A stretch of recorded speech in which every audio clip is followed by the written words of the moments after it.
Start right there. And there we go. All right. Three, two, and one. Well, Steve, welcome back to Mayor's Monday here at WSAU, WSAU.com. This is it. We've reached the end of the year. Um, Tell us what's going on down there in Plover. Yeah, we have. And we're looking forward to 2025.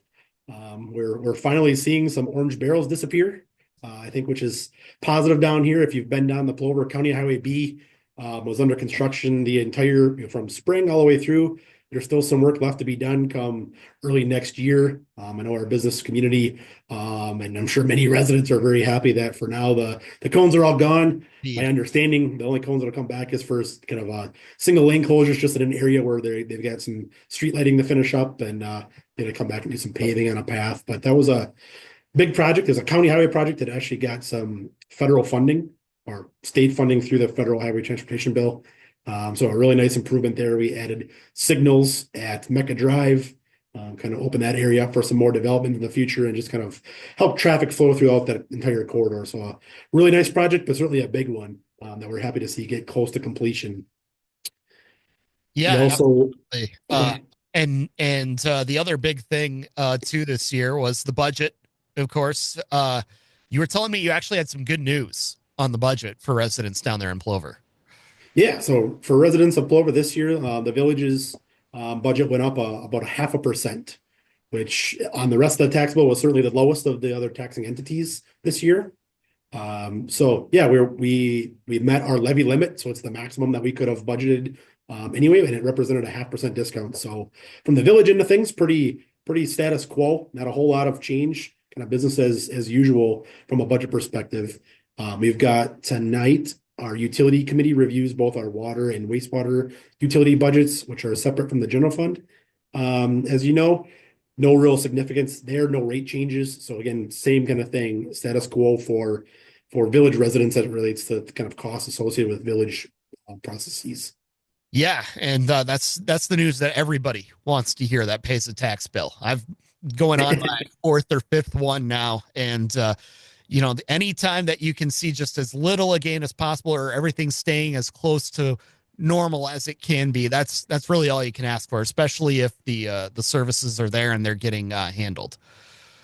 Yeah, and that's our goal. Obviously, as anybody looks at this, is to be responsible stewards of the taxpayer dollar, and our job is to get the job done the best that we can with the money that we have to work with, and we certainly don't take that lightly. I know Village President Gary Wolf and our village board take that responsibility wholeheartedly and do the best they can and try to ensure that we're providing the best services for the things that we need to be doing at an affordable rate.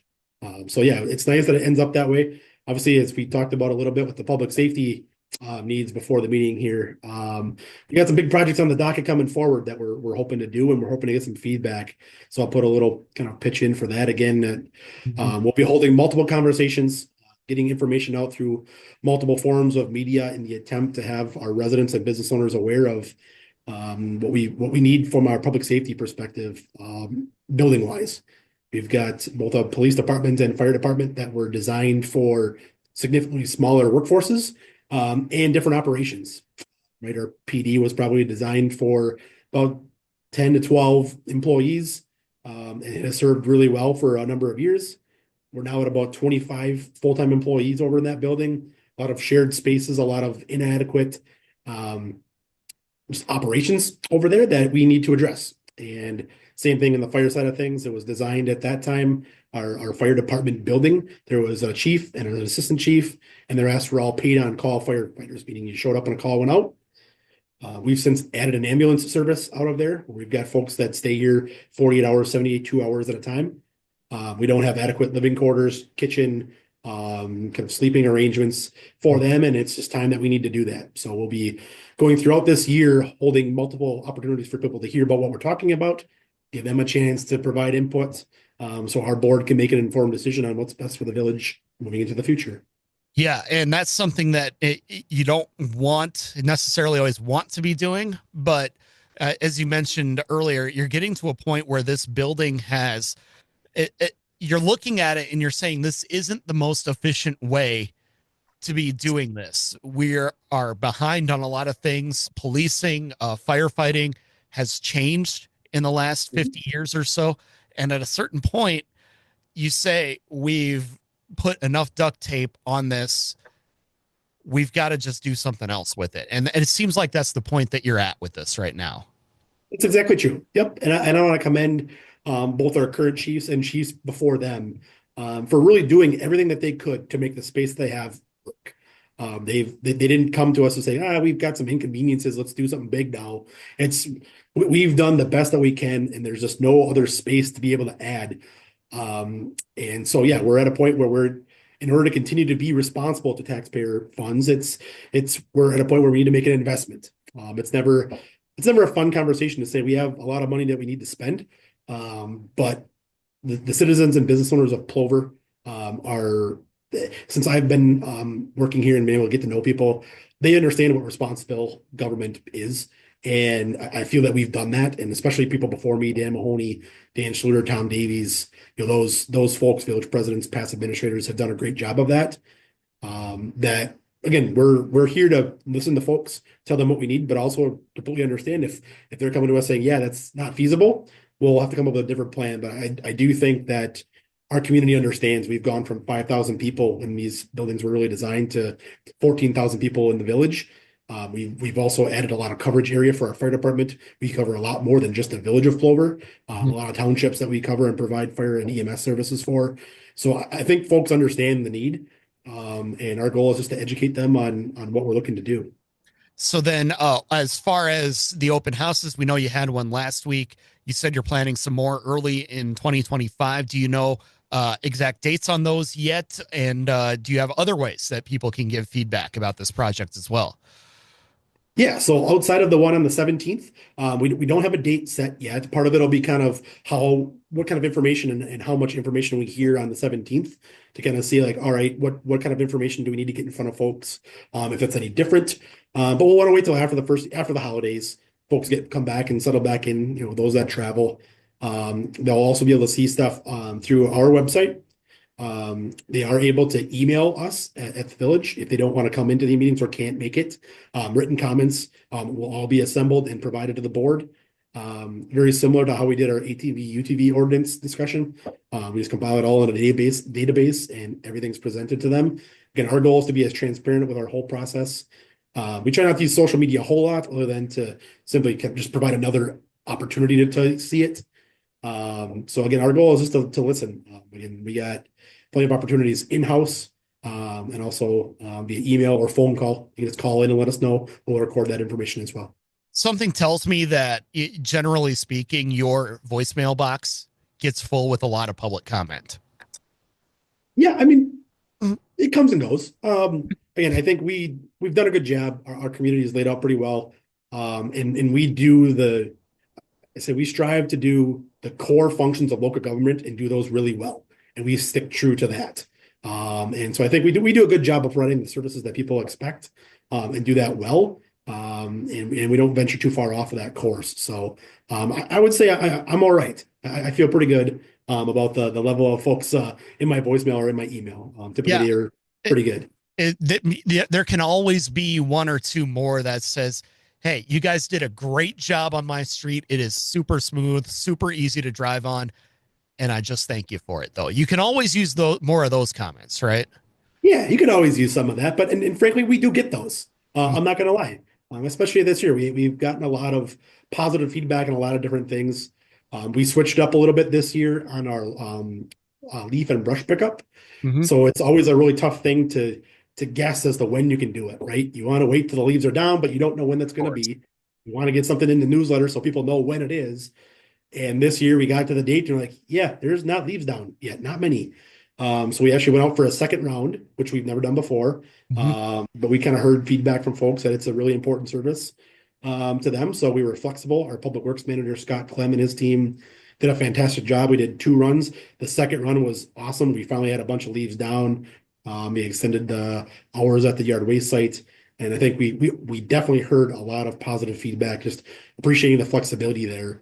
Because our best guess was too early. But you always have to try to battle. We got a small crew. Again, we try to do as much as we can with as not as little as we can, but just try to be as efficient as we possibly can. And those same folks that are out there driving the trucks, the leaf vacs that suck up all the leaves, are the same guys that need to be in there getting the plows ready for winter, and that can Oh, no change doubt. on the end of October really quickly. So we always try to. It's really interesting to try to blend that timing. Speaking of that, how is the budget looking for winter street maintenance? Have you had to do a whole lot this year so far? Because it seems like we've been pretty lucky. We've missed some of the uh, big ones here in central Wisconsin that others have gotten in other parts of the nation. Yeah, so our like salting and overtime and snow plowing budgets look good, right? Because obviously our 2024 budget includes January, February, March of this year as well as right now. So that those are looking good. We actually had a point you have to buy salt so far in advance, and we didn't really need any salt, but you can't if you don't get it, you don't get it. Exactly. So we actually had to finagle a little bit, work with the county a little bit to have them take some of our salt because we didn't have any place to put it because our shed is full, which is great. It's a good position to be in. But yeah, the budgets there are looking really good.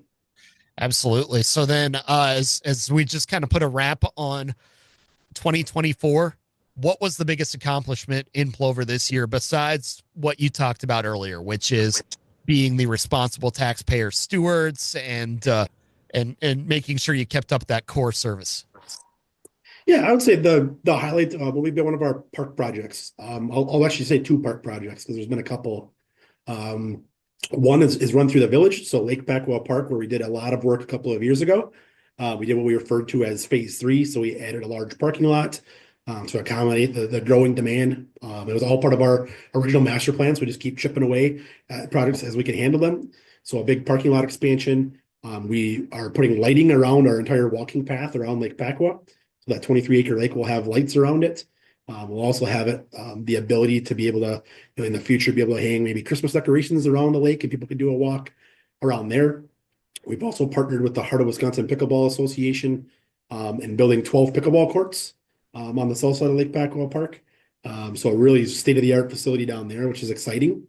And then also our Plover Wedding Youth Athletics Group is doing a major project over in the Woyak Sports Complex. Mhm. They built a large kind of two-story pavilion that allows ADA accessibility up to the top with a big shade structure up there where folks can watch two of the softball fields from an elevated position and in the shade, and while also being able to provide some additional storage. But in addition to that, they added a bunch of new batting cages, improved the ones that were there, built some new dugouts. Just an all-around improvement to our park system for both current residents and visitors. So really exciting stuff for us. Mhm. And as far as development goes in 2025, anything big we should look out for? Well, we're hoping we get some projects that were approved here in 2024 to finally kick off. I know we've got Tractor Supply Company looking to move into a section of the former Yonkers building, which will be exciting. We had one of the Tommy's Express car washes looking kind of in that same area, kind of out in an outlot just to the south of um, our grocery store as well. So along the County Highway B corridor, right outside of Metro Market. So continued strong residential growth. We've already gotten some anticipation that we'll get 15, 20 new houses right away in January for next year. So another strong residential year I anticipate. But yeah, some projects that we've already approved to kind of get going. Absolutely. I didn't hear those magical words though. Chick-fil-A opens insert date here. Would love to be able to give that to you. Not gonna lie, I'm not gonna say that we aren't working towards something like that. Ooh, Certainly been requesting such things, but we need some cooperation from the business community to make that happen. But you're not the only one requesting that or asking. I know if we can make that happen, we're gonna make a lot of people happy here. absolutely. You see, this is why I like Gayleen better than you, though. She's actually got the Chick-fil-A done. You were her understudy at one time. Come on, Yep, top they top. got a lot going on up there. They do a great job. For those of you who don't know, Steve used to work in Rim Mountain with Gayleen Roden, who of course is providing the first Chick-fil-A in central Wisconsin, but we can never have too many. Exactly. We certainly That can't. We certainly very use one down here. Yes, indeed. Steve, always appreciate the time. We'll look forward to chatting again next year. Happy holidays. Merry Christmas to you and yours. And again, hope for the best in 2025. Yeah, thank you. Merry Christmas to you as well.